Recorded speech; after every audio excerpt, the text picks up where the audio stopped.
This flashlight can actually start a fire. Here we go, we got smoke.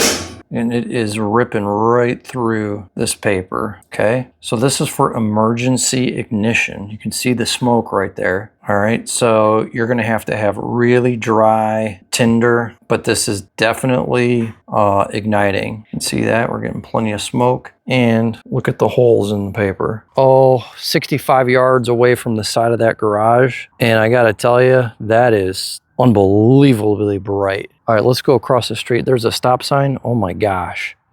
Holy moly. Now let's go wide on this. So if we go on wide beam, I am so impressed. Look at the output on this thing. I mean, there's dark and there's light. I'm lighting up my entire yard. That's half my yard right there, literally. I have the lens on wide angle. That's half my yard.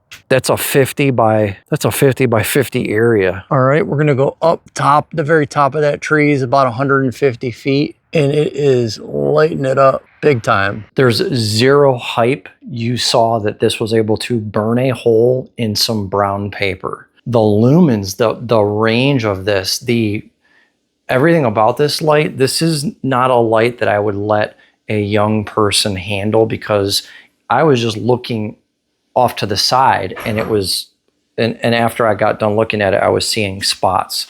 So you do have to be careful. It's a very, very powerful flashlight.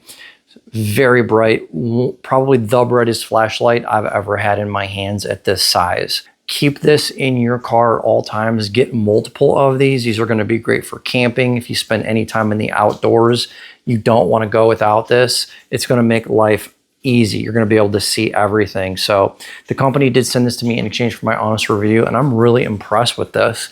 I was a little bit skeptical at first, like, is this really going to actually like ignite something?